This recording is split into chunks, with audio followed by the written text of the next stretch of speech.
Ating pinakamamahal na Panginoon, ang pinakamataas sa pagpupuri, pagluwalhati, pagdakila, pagsamba ay tangi po lamang sa ating pinakamamahal na Panginoon Kristo. At double honor respect sa ating beloved evangelist Will Estrada Almeida, sa mga beloved children, sa buong sambayan na ating gagawing mga pastor. Sa ganitong aral din natin malimutan itinuro po ang ating beloved ng Pastor Leas Almeida, at maganda ding hapon sa ating mga co-preacher co-workers, sa lahat po ng mga awit, instrumentalist, sa lahat po ng mga kapatiran dati at baguhan sa ating live broadcast viewer na patuloy sumusubaybay. Magandang pinagpalang hapon po. Lahat po magsabi ng praise the Lord.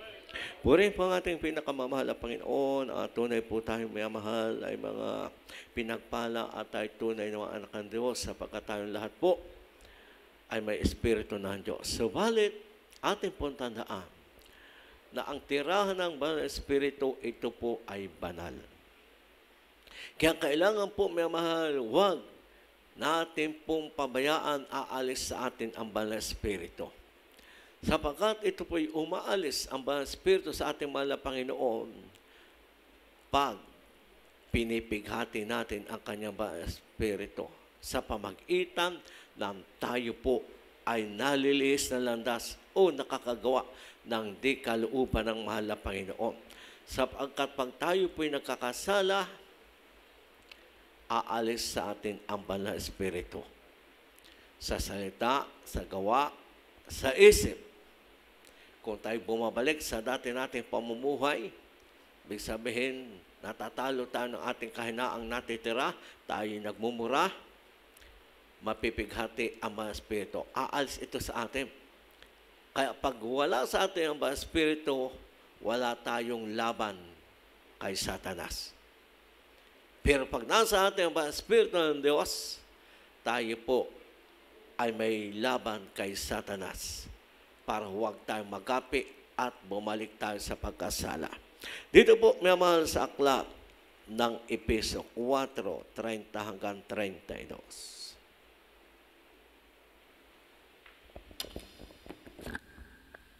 Dito po sa aklat ng mga taga-Epeso, Kapitulo 4, talatang 30 hanggang 32. Dito po sa 30. At huwag ninyong pighatiin ang Espiritu Santo ng Diyos, na sa Kanya'y tinatakan hanggang sa kaarawan ng pagkatubos. 31. Ang lahat ng kapaitan at kagalitan at pagkakaalit at kadaldalan at panglilibak ay mga alis nawa sa inyo, pati ng lahat ng masasamang akala. 32. At magmagandang loob kayo sa isa't isa, mga mahabagin, na mangagpatawaran kayo sa isa't isa, gaya naman ng pagpapatawad sa inyo ng Diyos kay Kristo. Amen. Dito po ay napakalinaw na sa huling panahong ito, may mahal, na tayong tinawag, pinili at pinagpala sapagkat tayo ay tunay na mga anak ng Diyos na buhay. Anong sabi ng aklat ng 30? At huwag niyong pighatiin ang Espiritu Santo ng Diyos na nasa Kanya, na kayo ay tinatakan hanggang sa araw ng katubusan. Kaya nga, may mahal, huwag daw natin, may mahal, pighatin ang Santong Espiritong nanahan sa atin o nasa atin. Dahil ang bawat isa po sa atin, may mahal, ikaw, ako, ay templo ng Diyos, ang ating katawan. Dito tumitira. Kaya nga ang sabi, huwag natin pighatiin. Bakit, may mahal, nalulungkot o napipighati ang mga Espiritu o ang ating mga pahin nalulungkot? Dahil sa araw-araw nating gawain, pag tayo nagkulang sa panalangin, nagkulang tayo sa pagpupuri, nagkulang tayo sa pagsunod sa mga kalooban ng Diyos, at tayo po ay nakakapagmura muli o may sama ng loob, napipighati ang mga Espiritu, umaalis. Kung paano may malang isang battery, cellphone man o sa sasakyan, pag ito po ay mahina na o nalubat na, ang nangyayari, hindi nagagamit ng may kaayusan o hindi magamit. Pag tayo po, mga mahal, napipighati natin ba Espiritu dahil sa ating mga nagagawang kasalanan o bumabalik ating kahinaan, ang nangyari, umaalis sa atin ang mga Espiritu. Tayo, natirahan ng mga Espiritu, tayo ay mawala ng kapangyarihan galing sa mahal na Diyos para labanan ang kasalanan o ang hari ng kadiliman. Kaya, babalik tayo sa normal nating dating pagkatao. Babalik tayo sa lahat ng ating nais at gustong gawin kahit hindi gusto ng mahal na Diyos. Kaya ang kailangan po, huwag natin pighatin ang mga Espiritu. Dahil napipighati natin ang mga Espiritu sa pagitan ng ano, may mahal. Ang sabi nga ng ilang nabasa natin, maalis yung kadaldalan. Tayo ay maging mapagsalita sa kabutihan at kapurihan ng mahal na Panginoon. Pero sa sabing kadaldalan na kagaya ng ginagawa ng makasanlibutan, pinag-uusapan ang lahat, pati buhay ng may buhay, hinahakwat, ayo'y kadaldalan. Ang sabi nga ng isang announcer, umagang-umaga, marites ka ng marites. Kaya bilang tayo Kristiyano, maalis ang kadaldalan. Lalo pag tayo nasa bahay-sambahan, kaya nga malimit po namin sabihin, ipalaala, na ang pagsamba, paluluguran ang iyong sinasamba, ang hari ng mga hari. Dahil ang ating oras at panahon para sa mahal na Panginoon sa araw ng pagsamba, anumang araw po ng panambahan natin. Kaya sa madalang salita, huwag natin po, mga mahal, bigyan puwang ang kaaway. Paano natin nabibigyan ng puwang ang kaaway at na-entertain natin ang kaaway? Pag araw na samba, hindi ka nagpalaga sa bawat yugtong gawain, nabibigyan mo ng puwang ang kaaway ng Diyos. Kung ikaw ay nadiyan sa kwento ng kwento, yung kadaldalang sinasabi.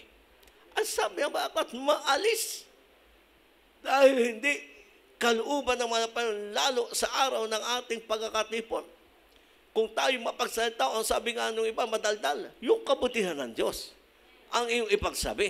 Dahil nung sasabi ng mga Panginoon, humayo ka, ipangaral mo, ipatuto mo, ang kabutihan ng mahal na Diyos. Subalit, kung ito po ay kagaya ng gawain ng makasanlibutan, hindi malulugod ang Diyos. At dito natin napipighati ang banal na Espiritu.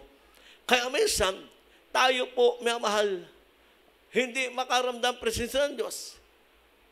Dahil napakadami pa natin nagagawa para hindi malugod ang Diyos. Napipighati ang Espiritu, nalulungkot ang mahal na Panginoon. Sabi nga ng Genesis, sa stress, mga mahal. Dito po ay malinaw na ang mahal pa hindi laging naninirahan sa atin. Dahil ang sabi nga, tayo po'y nasa laman. Lagi tayo minsan nalilis ng landas. O, basahin po natin para inyo maunawaan. Sa stress tayo, mga mahal. Genesis po tayo.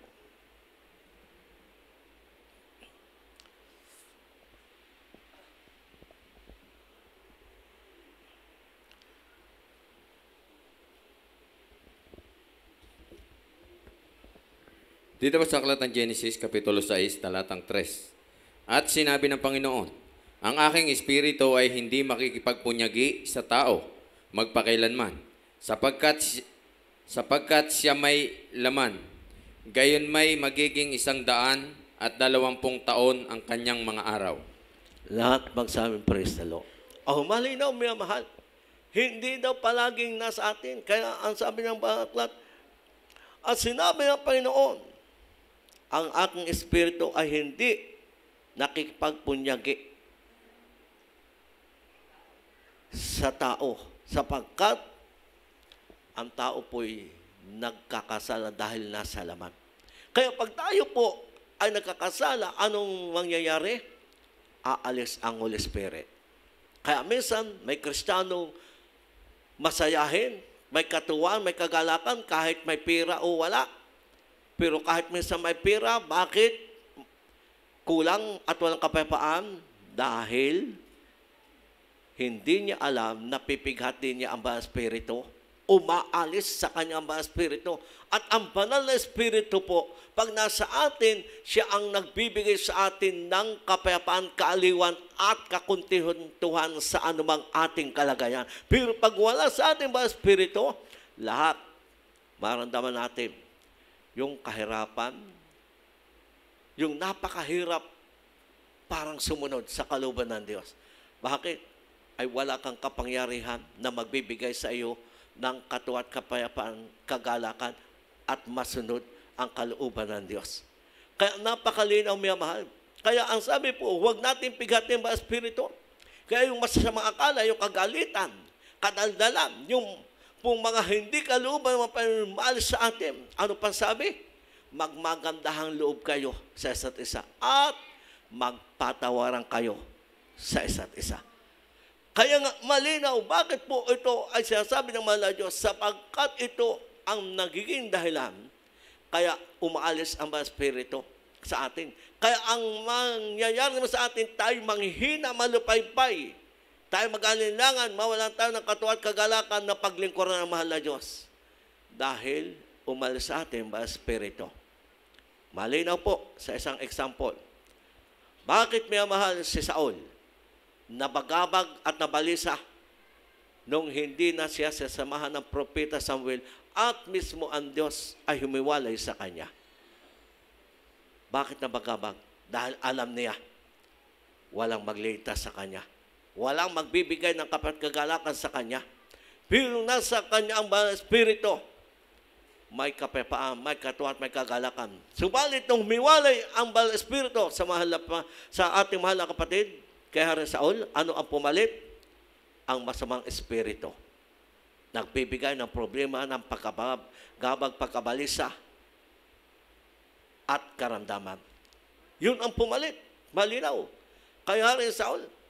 Kaya, pag siya po ay nadon sa natatalo ng masamang espiritu, sino ang ipinatatawag?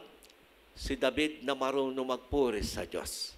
Habang umaawit si David, gumiginhawa si Haring Saul at bumubuti ang pakiramdam at umaalis ang masamang espiritu. Kaya malinaw, mga mahal. Kaya kailangan po, mga mahal, ang banal na espiritu laging naninirahan sa atin, nasa atin. At kailangan pagsikapan natin na lagi tayo makapagpuri, makapanalangin, makapanambahan, at maramdam ang presensya ng Diyos. Ito po ang isang pananim. Huwag mong diligin, huwag mong abunuhan, ito po'y namamatay o hindi maganda ang pamumunga.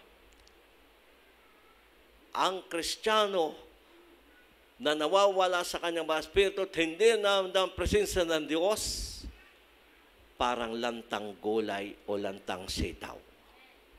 Yan ang kalagayan po natin. Kaya dito po ipinakikita na ang banal na espiritu pag nasa atin, tayo malakas, tayo matibay, tayo nakatayo, anumang ating kinalalagyan at kinakaharap dahil kasama natin ang mahal na Panginoon.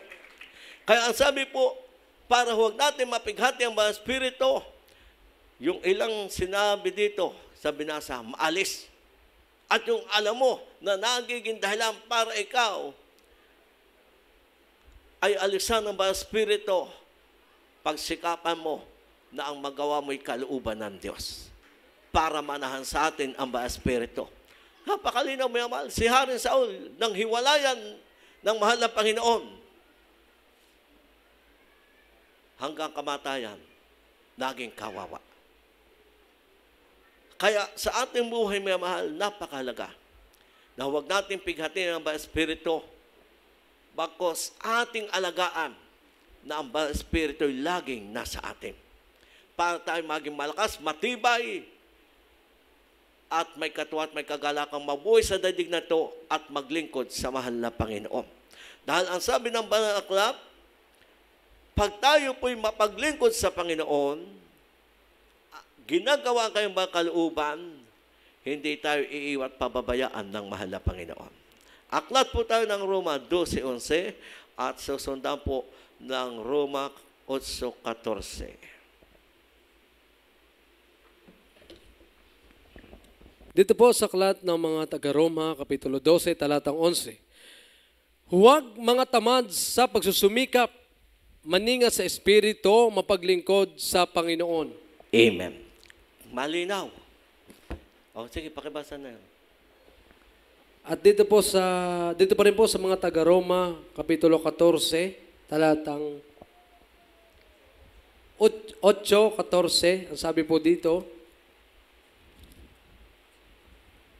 sapagkat ang lahat ng mga pinapatnubay ng Espiritu ng Diyos ay sila ang mga anak ng Diyos. Lahat po'y magsabing, praise the Lord. O ngayon, kung wala ang Espiritu ng Diyos sa iyo at wala ka sa patnubay ng Espiritu, kanino ka ngayon? Kanino po ang tao? Pag hindi pinapatnubayan ng Espiritu, sapagkat ang lahat ng pinapatnubayan ng Espiritu ng Diyos, sila ang mga anak ng Diyos. Lahat magsabing, praise the Lord. Kaya napakapal natin. Habang tayo po ay nasa presensya ng mga Panginoon, habang nasa ating mga Espiritu, tayo po ang tunay na anak ng Diyos na kailanman hindi kayang iwat pabayaan ng mahal na Panginoon at tayo po'y dadalhin niya sa kanyang kaharian. Kaya napakalinaw, huwag natin pabayaan na mapighati ang mga Espiritu. Dahil tayo po ay pababayaan ng mga Panginoon. At ang sabi, tayo po ay magiging hindi tunay na anak ng Diyos pag wala na sa atin ang Espiritu ng Diyos. Kaya kailangan tayo po lagi nasa patnubay ng Espiritu ng Diyos, sapagkat ang pinapatnubay ng Espiritu ng Diyos, sila ang mga anak ng Diyos. Kaya nang sabi, huwag tamad sa pagsumikap, maninga sa Espiritu, mapaglingkod sa Panginoon. Ano yung maninga sa Espiritu? Huwag kang magpabaya sa iyong kaligtasan, huwag kang magpabaya sa iyong tungkulin sa mahal na Panginoon. Yung maninga sa Espiritu, laging nasa iyo ang mga Espiritu na ikay nakakasunod sa kalooban ng mga Panginoon. Lagi kang nagsisikap maramdaman ang presensya ng Diyos. Kaya ang sabi ng mga aklat natin binasa, maninga sa Espiritu. Yung maninga sa Espiritu, talagang nandiyan ka sa kalooban ng Panginoon. Lagi mong ginagawa, mahal ang kalooban ng mga Panginoon, madali man o mahirap, nananatili ka po sa pagsunod sa kalooban ng Diyos, sapagkat ito po ang tungkulin ng may Espiritu ng Diyos, mapaglingkod sa Panginoon. Hindi sinabing mareklamo sa Panginoon. Hindi sinabi, mahal, na pag ikaw ay nasa pagsubok, nasa pagtutuwid, paglilinis, hindi ka maglingkod sa Panginoon. Ang sasabing mapaglingkod sa Panginoon, anumang kalagayan mo, naglilingkod ka sa mahal na Panginoon. Dadalo ka ng mga gawain, magpupuri ka, mananalangin ka sa anumang ating kalagayan. Lalo na po ngayon sa huling panahong ito. Magsikap na talaga po tayo makapaglingkod sa Panginoon, sapagkat ito po ang buhay natin, ang buhay na ipinahiram ng mahal na Diyos. Ibalik natin sa mahal na Panginoon, gawin natin ang lahat para sa ikaluhati ng dakilang pangalan ng mahal na Panginoon. Atin tandaan, mahal, ang lahat ng nagaganap sa ating daigdig, tandang malapit na tayong kunin. O, timo, nagkikira na naman. O, naglalaban na naman sa Israel. O, yung bulkan ng Taal ay talagang hindi pa natitigil. O, yung iba apektado, sapagkat nung ako nanood ng balita, ay talagang, kung wala kang importanteng gagawin, huwag kang lumabas. Dahil pag nalanghap mo yung galing sa bulkan, sakit ang makukuha mo. Kayong iba minamahal na eskwelahan, online, hindi sila po naka face-to-face. Kaya ang lahat na nangyayari, ito'y pagpapakita na tayo'y mapaglingkod dapat sa mahal na Panginoon. Dahil malapit na tayong kunin ng mahal na Panginoon. Kaya gawin natin lahat, may mahal na ating magagawa. Para tayo po'y pagpalain ng mahal na Panginoon. Ang sabi ng aklat, may mahal ng Timoteo, 2:19. Ikalwa po tayo.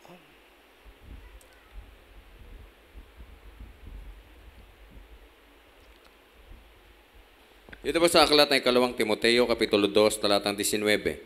Gayon may ang matibay na pinagsasaligan ng Diyos ay nananatili na may tatak nito. Nakikilala ng Panginoon ang mga kanya at lumayo ka sa kalikuan ang bawat isa na sumasambitlaan ng pangalan ng Panginoon. Amen. Ito po ang tungkol natin sa uling panahon ito. Kaya ang sinasabi, huwag mong pighatiin ang mga espiritong nasa iyo. Na ikay tinatakan, may tanda ang tunay na kang Diyos. May espiritu ng Diyos. Kaya ang sabi dito, may mahal, kilala ng mga Panginoon ang Kanya. Mga tunay na akan Diyos. Paano makikilala? Kung ikay nasa patnubay ng banal na espiritu. Kung ikay nasa kalooban ng mahal na Panginoon. Kaya napakapal natin. Dahil nung tayo po ay hindi pa nakakakala sa mahal na Panginoon, wala tayo sa patnubay ng banal na espiritu. Dahil ginagawa natin ang nais natin, ibig natin at nais ng kaaway ng Diyos ang ating susunod. Subalit, simulan tayo mabautismuhan, tayo ma-espiritu ng Diyos at tayo nasa patnubay ng ba espiritu. Kaya anong sabi? Nakikilala ko ang akin. At sila po ay may tatak, may tanda, ang banal na espiritu. At bilang tayo mga anak ng Diyos, anong sabi? Lumayo ang bawat isa na sumasambit sa pangalan ng mga Panginoon sa kalikuan. Lahat magsabi, praise the Lord. Kaya ang lahat na alam nating mali o sala o taliwas sa kalooban ng Diyos, ang sabi, lumayo. Huwag kang lumapit. Ibig sabihin, at huwag mong gagawin. Pangkagaya ng iba. Sabi ng iba, hindi naman ako nagsusugal, nanonood lamang ako. At ito'y malimit nangyayari ay pag may patay. Di ba sa patay marami ang magsusugal? At kaya na doon ay para daw ibig sabihin yung tong ay ibigay sa namatay. Para makatulong. Pero pag tayo Kristiyano, ano sabi? Ang bawat isa ay lumayo sa kalikuan. O, huwag mo nang pahalagahan yun. O, dati ako minamahal, napapatingin doon. Dahil ako po, pag nakita ko yung hinahalong butong hindi naluluto, ayun ang gawain ko nung una. Kaya ako napapatingin doon, ako nanonood. Dahil yun ang gawain ko nung una. Kasi ko, hindi naman ako naglalaro, nanonood lang. Pero kung ating unawain, mali pa rin at sala. Dahil ang sabi, ang sumasambit sa pangalan ng Panginoon, lumayo sa lahat ng kalikuan. Lahat magsabi, praise the Lord. O, kaya lalayo tayo. Huwag lalapit.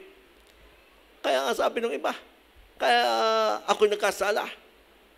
Dahil inakit ako. Ay, kung hindi ka sumamat, hindi ka lumapit, ay di hindi ka magkakasala. O, yan lang na simple-simple naman mga kapatid eh. Kaya ang sabi ng mga Panginoon, nakikilala niya ang Kanya.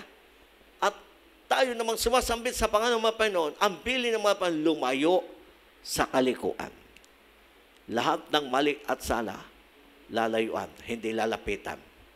Walang pagkakaiba po yan doon sa sinabi ng aklat ng Epeso. Magalit kang huwag kang magkasala. Huwag lumubog ang araw sa iyong galit. Mahirap unawain, pero pag iyong naunawaan na, ang ibig sabihin, huwag lumubog ang araw na ikay nagagalit pa rin. Yun ang ibig sabihin, magpatawad ka at humingi ka ng tawad.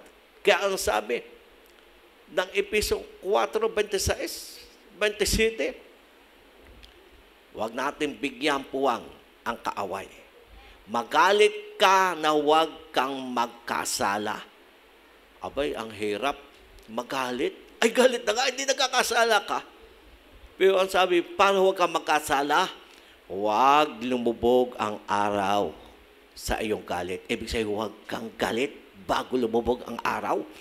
Kaya kung alam mo, ang lubog ng araw alas 6, alas 5:30, makapagpatawad ka na o humingi ka ng tawad. Lahat magsabing praise the Lord. Ay, minsan naman yung ibang Kristiyano ay hindi. Lumipas na maraming araw, 1 linggo, 2 linggo, 1 buwan. galit pa rin. Amen? Minsan yung iba. Kaya ano nangyari doon sa isang kapatiran?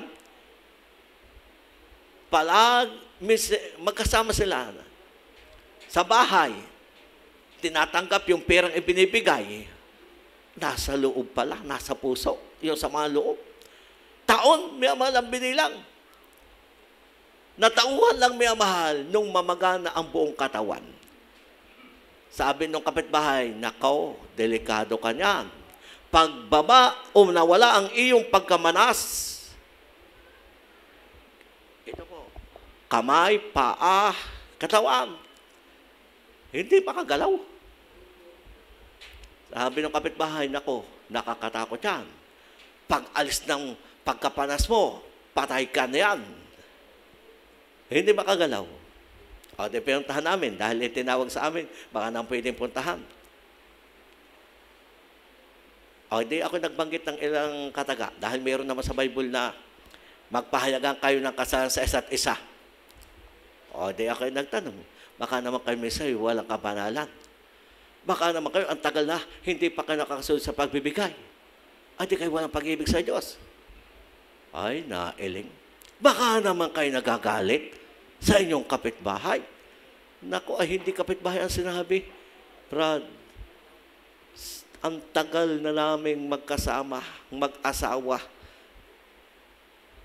Tinatanggap ko yung kanyang bibigay. Pero ako may sama ng loob sa kanya. Ay, tapos ho kayo niyan. Sa madalang salita, ang naman ng pagkapayo ko. Gagaling kayo, magpatawad muna kayo. Dahil kahit kayo ipag-pray ng nag-40 days, hindi kayo gagaling dahil may kasalanan kayo. Masama ang inyong loob. Kausapin niyo yung asawa kong dadating. Hindi natulog. Inintay yung kanyang asawang galing Metro Manila. Pagdating, kinausap ng parang nanliligaw, parang nanunuyo. Humingi ng tawad, may mahal. Nang makahingi ng tawad, nakatulog, pagising ng umaga, wala na yung panas ng kanyang katawan.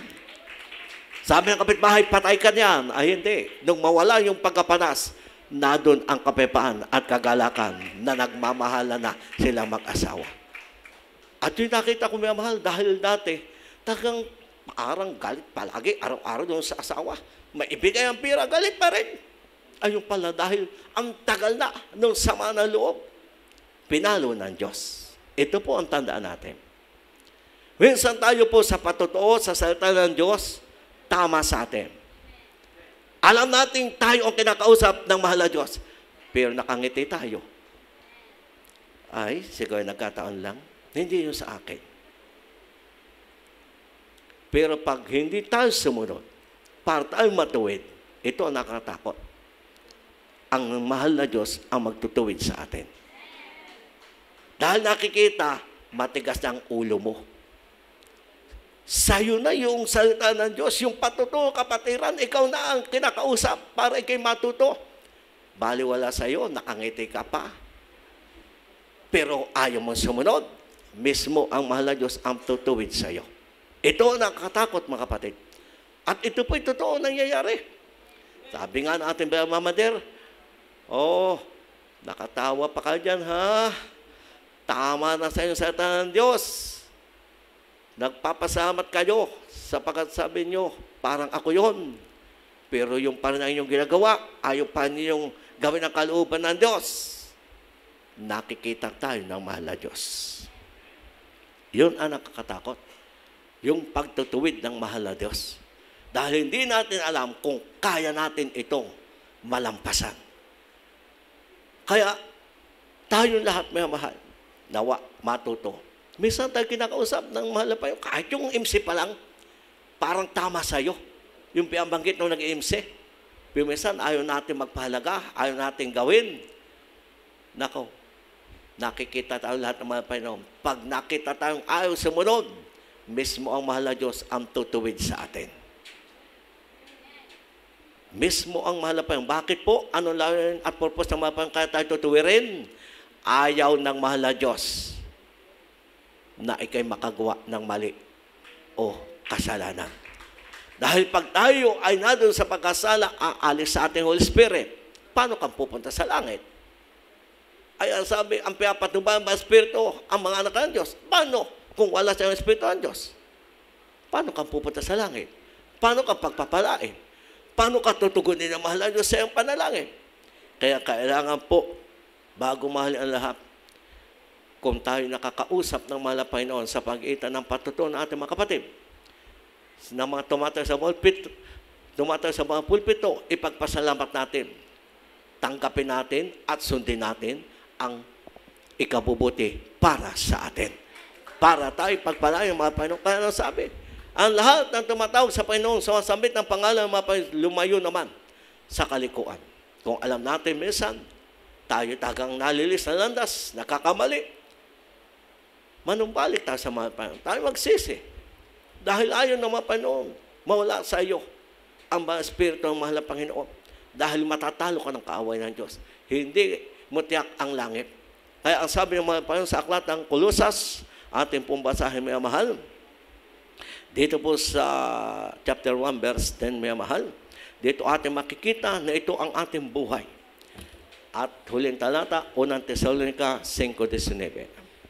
Dito po sa sulat ng Apostol Pablo sa mga taga-Kolosas, Kapitulo 1, talatang 10. Upang kayo magsilakad ng nararapat sa Panginoon, sa buong ikalulugod niya, at magsipamunga sa bawat gawang mabuti, at magsilago sa kaalaman ng Diyos. Amen. Tesalonica tayo.